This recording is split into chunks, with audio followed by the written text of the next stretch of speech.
Laissez-moi vous parler de l'époque où j'ai essayé de me joindre à cette église bien pensante, composée du gratin de la ville, en haut de la route. Le pasteur et moi avons eu une longue conversation, et il a essayé de m'en dissuader. Quand je m'en suis rendu compte, je lui ai dit, « Pasteur, je crois que je vais mettre une croix sur ma demande. Le Seigneur me montrera ce que je dois faire. » Le lendemain, le pasteur me demanda nerveusement, « Le Seigneur vous a-t-il éclairé? »« Oui, monsieur, lui ai-je répondu.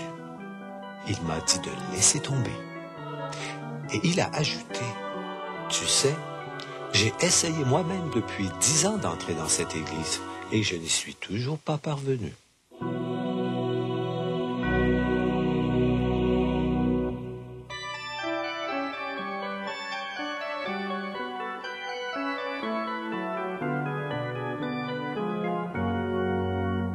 Il est écrit, je suis José Élysée et je vous propose la solution à vos besoins les plus profonds, le Christ vivant.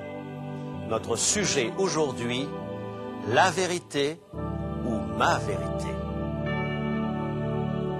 C'est triste, n'est-ce pas, lorsque le signe distinctif d'une Église n'est plus que sa capacité d'exclusion. Lorsque toute l'attention de la communauté est focalisée sur le fait de garder l'Église à l'abri des indésirables. En général, il ne se passe plus rien à l'intérieur de telles communautés. Il ne s'agit pas uniquement d'un problème de préjugés racial ou de classe sociale. C'est aussi vrai des idées et de la conception même de la notion de vérité. Quelquefois, nos efforts pour nous attacher fermement à la vérité, pour la préserver de la contamination, font qu'elle nous file entre les doigts. On dit parfois d'une personne entêtée, il faudrait une chirurgie cérébrale pour lui faire entrer une idée nouvelle dans la tête. C'est parfois vrai des églises. Nous pouvons barricader nos portes et nos fenêtres pour empêcher l'erreur d'entrer, mais par la même occasion, nous empêchons la lumière d'y entrer. Lors d'une émission précédente, nous avons vu que certaines églises avaient tendance à mettre l'accent sur des sujets étrangers au Nouveau Testament. Nous avons également vu que toutes les institutions courent le risque de se corrompre. Aujourd'hui, nous allons nous interroger sur notre approche de la vérité. Marchons-nous au pas de la vérité ou de notre vérité? Voyons d'abord ce que l'Église doit être vraiment. Paul nous en donne une idée dans sa première lettre à un jeune pasteur nommé Timothée. Parlant de la maison de Dieu, voici comment il la décrit. 1 Timothée, chapitre 3 et le verset 15. 1 Timothée, chapitre 3 et le verset 15. L'Église du Dieu vivant, la colonne et l'appui de la vérité. Il est clair que l'une des fonctions vitales de l'Église est de servir de garant à la vérité divine. Un attachement rigide à ce principe fait parfois oublier une autre notion du Nouveau Testament, celle de la vérité progressive, la connaissance progressive. Paul, par exemple, priant pour les Colossiens dans le premier chapitre de la lettre qu'il leur adresse, les versets 9 et 10, fait monter d'ardentes supplications pour que ces Colossiens devenus chrétiens continuent de grandir. Écoutez ce qu'il dit. Colossiens, chapitre 1er, versets 9 et 10. Colossiens, chapitre 1er, versets 9 et 10. Que vous soyez remplis de la connaissance de sa volonté, en toute sagesse et intelligence spirituelle, pour marcher d'une manière digne du Seigneur et croissant dans la connaissance de Dieu. Paul prie pour que les croyants croissent dans leur compréhension de la vérité. Il les encourage à se revêtir de l'homme nouveau qui se renouvelle dans la connaissance. Colossiens chapitre 3 et le verset 10. S'adressant aux Philippiens, il prie pour que leur amour augmente de plus en plus en connaissance et en pleine intelligence pour le discernement des choses les meilleures. Philippiens chapitre 1er verset 9. L'apôtre Pierre, de son côté, conseille vivement aux croyants dans sa deuxième lettre au chapitre 3, le verset 18. Lisons-le, 2 Pierre, chapitre 3 et le verset 18. croissez dans la grâce et dans la connaissance de notre Seigneur et Sauveur Jésus-Christ. Dans le premier chapitre, le verset 5, 2 Pierre, chapitre 1 et le verset 5, voici ce qu'il dit. Faites tous vos efforts pour joindre à votre foi la vertu, à la vertu la science. Ces versets montrent que l'Église peut être un pilier de la vérité en croissant dans la connaissance. Dès que l'Église demeure statique, la vérité nous file entre les doigts. Laissez-moi vous parler d'un croyant qui a adopté cette attitude se laissant enseigner de façon merveilleuse, Dwight Moody. M. Moody a été habité d'une soif inextinguible d'apprendre, de progresser, de grandir. Lors d'une tournée d'évangélisation, Moody voyageait par le train en compagnie d'un chanteur du nom de Towner. Un ivrogne à l'œil poché reconnut Moody et commença à beugler des hymnes. Moody, ne voulant pas d'incident, dit à Towner « Allons-nous-en ». Towner répondit que tous les autres compartiments étaient pleins. Un contrôleur descendait l'allée. Moody, encore fâché, l'arrêta et pointa le doigt vers l'ivrogne. Le contrôleur alla voir celui-ci et gentiment le fit taire. Il lava et pansa son œil, puis il le conduisit à un siège où il put dormir. Au bout de quelques instants, Moody dit à son compagnon « Ceci a été une gifle terrible pour moi. Le contrôleur a agi comme le bon samaritain et moi comme un pharisien indifférent. » Durant toute la tournée d'évangélisation, Moody raconta cette histoire, bien qu'elle témoignât contre lui. Même lorsqu'il devint célèbre, Moody resta ouvert à l'enseignement. Il voulait continuellement apprendre. Un de ses amis confiait, Moody semble transporter avec lui une bibliothèque. Je ne sais comment il peut trouver le temps de lire. Une des phrases préférées de Moody était « Nous devons grandir ou perdre la partie ». Bien qu'il fût un prédicateur émérite, Moody laissait régulièrement la parole à un autre orateur, s'asseyait en face de l'homme, sa Bible ouverte, prenant des notes. Dwight Moody est un exemple remarquable de la volonté de se laisser enseigner, de grandir et de découvrir les merveilles de la vérité divine. Une Église saine est une Église en mouvement en faveur de la vérité divine. Tout au long de l'histoire, même dans ces périodes les plus sombres, il y a eu des gens qui sont restés ouverts aux vérités divines, qui ont milité pour la croissance dans la connaissance de Jésus-Christ au lieu de s'enfermer dans la tradition. Les Écritures désignent ces gens comme un reste. Lorsqu'Israël et Juda furent emmenés en captivité, tout indiquait que le peuple de Dieu avait apostasié. Mais il y eut un reste fidèle, un groupe qui revint d'exil avec Esdras et Néhémie afin de reconstruire le temple de Jérusalem. Comme le prophète Agé nous le dit dans le chapitre 1er de son livre, au verset 12, Agé, chapitre 1er et le verset 12, « Et tout le reste du peuple obéirent à la voix de l'Éternel, leur Dieu. » Ils restèrent ouverts à l'appel de Dieu. À l'époque du Nouveau Testament, la plupart des Juifs rejetèrent Jésus en tant que Messie. Ils restèrent enfermés dans leur tradition, mais certains d'entre eux agirent autrement. Dans le chapitre 11 de son épître aux Romains, Paul dit des Juifs au verset 5, Romains, chapitre 11 et le verset 5, « De même aussi, dans le temps présent, il y a un reste selon l'élection de la grâce. » Dieu a toujours eu un reste qui est demeuré fidèle en répondant à l'appel de Dieu. Des gens qui se sont accrochés à la vérité, en cherchant à en connaître toujours plus. Dieu a toujours eu un reste fidèle, même dans les périodes les plus sombres de l'histoire. Tenez, Jean Wycliffe, un de ses disciples, au XIIIe siècle, il devança l'obscurantisme et la superstition de la plupart de ses amis prêtres et s'appuya sur la Bible et la Bible seule comme norme de vérité. Jean Wycliffe fit faire un grand pas en avant à ses contemporains pour s'affranchir des ténèbres de l'époque. Jean Hus fit de même au XIVe siècle. Il devança le fanatisme et l'intolérance de son époque, affirmant que l'homme devait une fidélité totale à la parole de Dieu au mépris des traditions des hommes.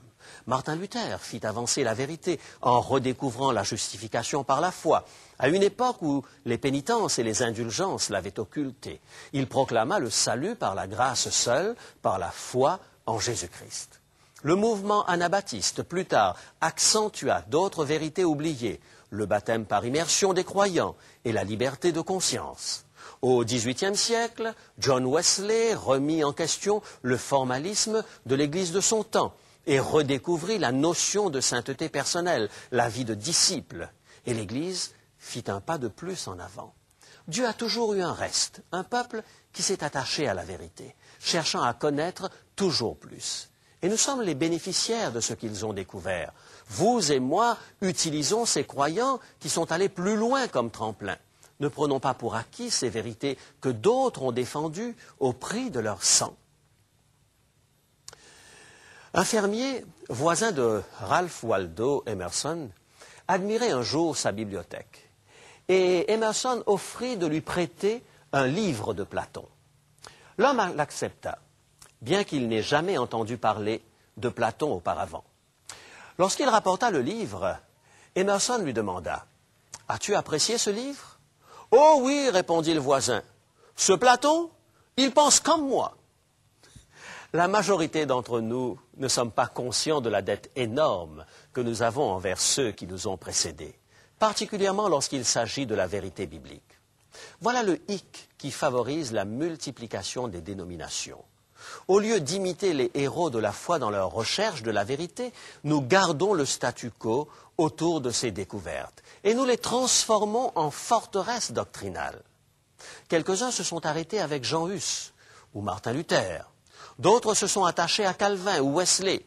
Certes, ces hommes ont fait de merveilleuses découvertes dans la parole de Dieu, mais ils n'ont pas tout découvert. Prenez l'exemple de Luther. Il était prêt à faire appel à l'État pour imposer sa propre religion. Calvin pouvait être aussi intolérant que ses ennemis jurés. Lorsqu'une personne s'est fixée sur une position doctrinale, comme dans une forteresse, il est difficile de lui faire changer d'avis. Il est difficile de déraciner ses croyances.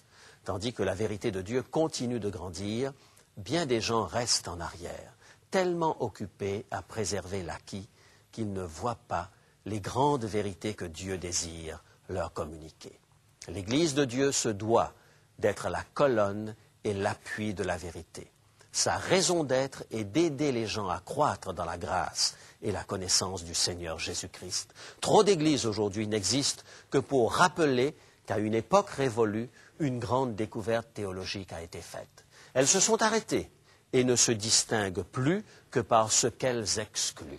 L'Église n'est pas appelée à être un musée, mais un centre d'apprentissage. Helen Keller grandit dans un monde à elle enfermé par la cécité et la surdité.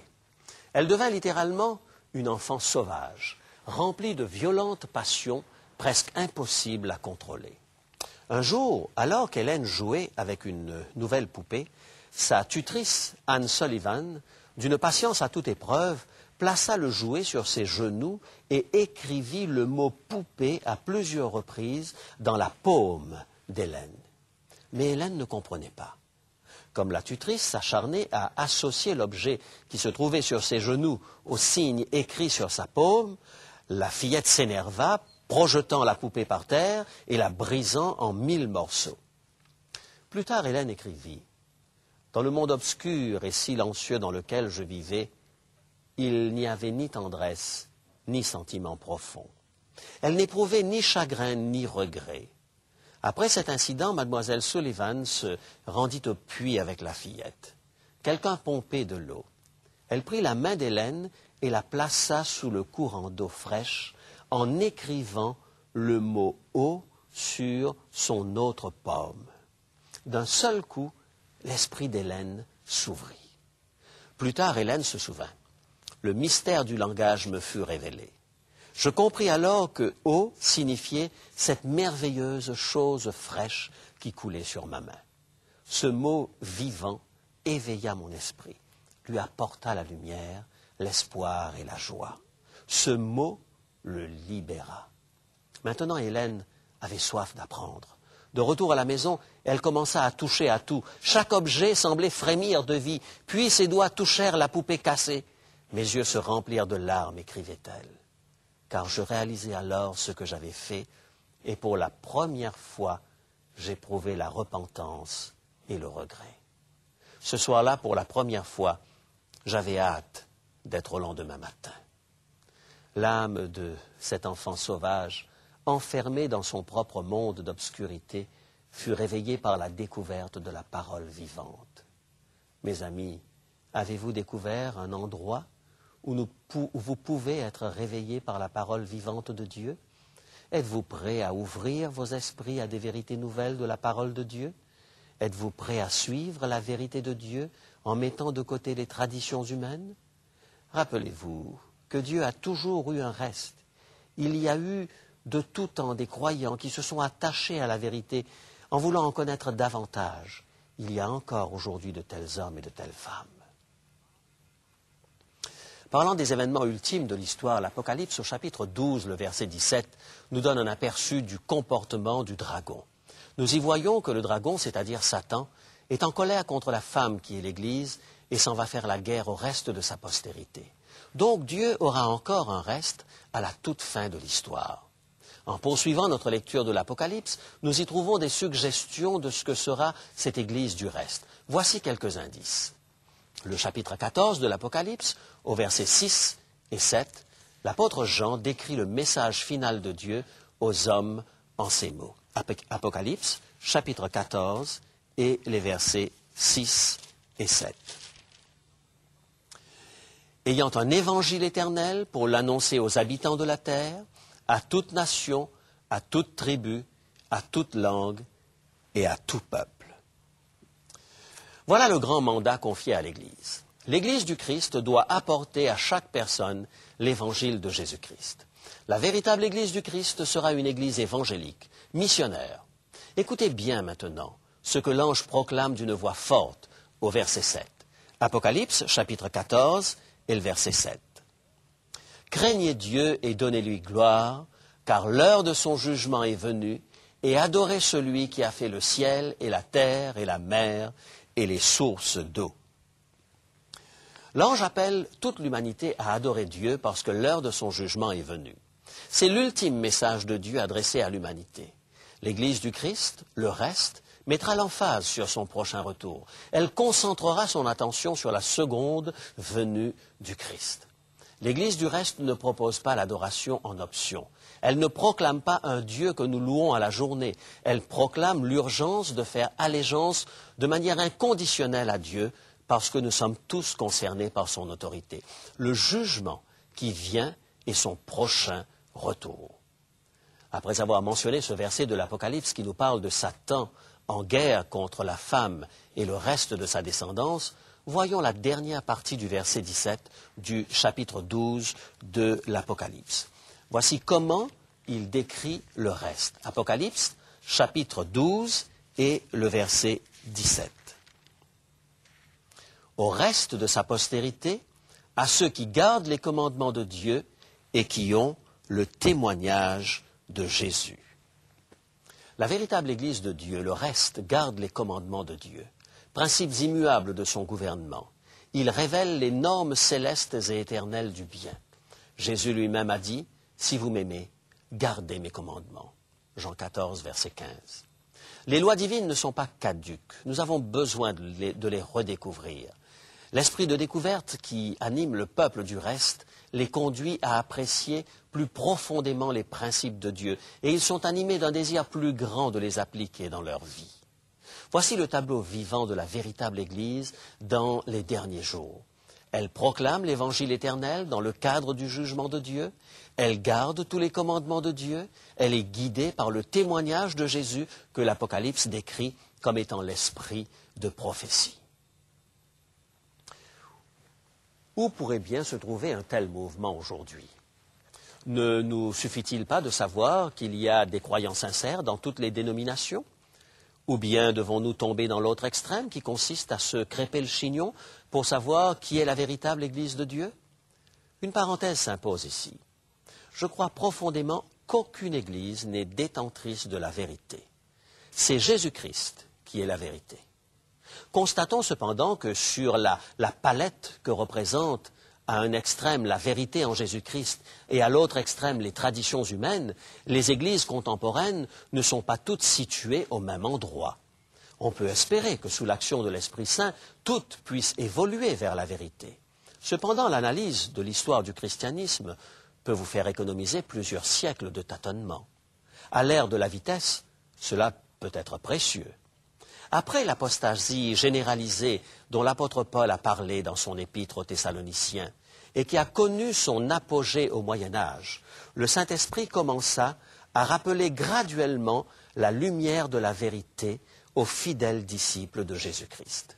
Des vérités perdues de vue au fil des siècles d'obscurantisme religieux furent redécouvertes. Des vérités éternelles telles que l'autorité des Écritures, le salut en Christ seul, le baptême par immersion, furent remises à l'ordre du jour. Comment Dieu s'y est-il pris pour que ces réformes voient le jour? Les a-t-il écrites sur la voûte céleste?